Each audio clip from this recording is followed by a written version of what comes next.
Imagine dropping 50 grand on this breathtaking venue, right? Yeah. Only to realize your 150 guests will spend half the reception waiting in a lobby for, like, a single 1920s freight elevator. Oh, yeah. It happens way more often than you'd think. It is wild. But that is the harsh reality of the urban rooftop wedding. So welcome to today's deep dive.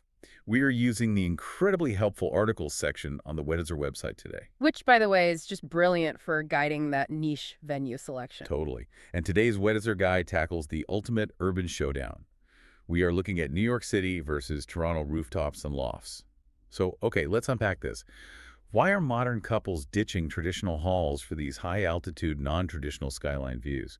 And I guess, what are they actually signing up for? Well, honestly, people are chasing an aesthetic identity, but they rarely understand how a city's architectural history actually dictates that aesthetic. Like, New York's loft scene is largely repurposed industrial space. Right, like those century-old warehouses in Brooklyn or Manhattan. Exactly. You're dealing with very old bones. Toronto's waterfront, conversely, has seen this massive wave of recent development. Ah, so you aren't retrofitting a 1910 garment factory. No, not usually. You're often stepping into purpose-built, very modern boutique rooftops with, integrated architectural greenery. So is it fair to say NYC is kind of the glamorous, big-budget Hollywood blockbuster because of that gritty, historic density, while Toronto acts more like the stylish, critically acclaimed indie film, like cleaner and intentionally designed from the ground up? I love that comparison. And what's fascinating here is how those exact architectural differences directly impact what you can actually do in this space. Wait, how so? Like logistically? Yeah, well, a historic NYC penthouse might have strict weight limits on the roof, meaning you can't just bring in heavy floral installations or massive dance floors. Oh, wow. I wouldn't have even thought about weight limits. It's a huge factor. Meanwhile, Toronto's newer glass-walled venues were engineered specifically for modern events, so the structural constraints are just entirely different. I mean, that structural difference has to be the main driver behind the staggering price gap Weddizer highlights, right? Absolutely. Because we're talking $10,000 to over $50,000 just for the venue in NYC, compared to like $5,000 to $25,000 in Toronto. But here's where it gets really interesting. Go for it. If Toronto is basically half the price, are you actually sacrificing the wow factor? Or are you just avoiding the so-called NYC premium tax? You definitely aren't losing the wow factor in Toronto. You are trading global icon status for operational efficiency. Operational efficiency. Yeah, because the NYC premium isn't just about the view. You are paying for the logistical nightmare of hauling catering equipment up those ancient freight elevators we mentioned. Right, the one elevator for 150 guests. Exactly. Plus, you're navigating complex union labor laws that often dictate who can even plug in a microphone or move a chair. Oh, geez. That sounds like a massive headache. It is.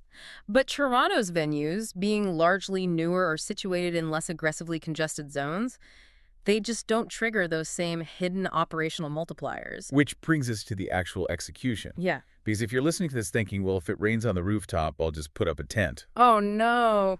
You are in for a rude awakening, right? Yeah, putting a standard event tent 20 stories up is a massive safety hazard.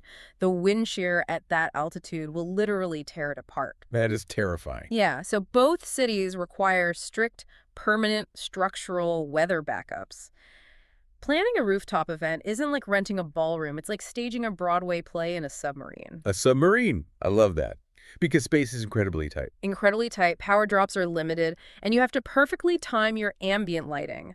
Because once that golden hour sun dips below the skyline... You're left in complete darkness. Exactly, unless you've hauled up a massive custom lighting rig. And then there's the noise. I mean, you can't just blast a bass-heavy playlist at midnight while suspended over a densely packed residential grid. Not without the police shutting you down, no. Right. If we connect this to the bigger picture, choosing a rooftop venue forces you to hyper-focus on the urban environment's restrictions. Noise ordinances and permits in a bustling metropolis are just ruthless. The city grid dictates your timeline, not the other way around.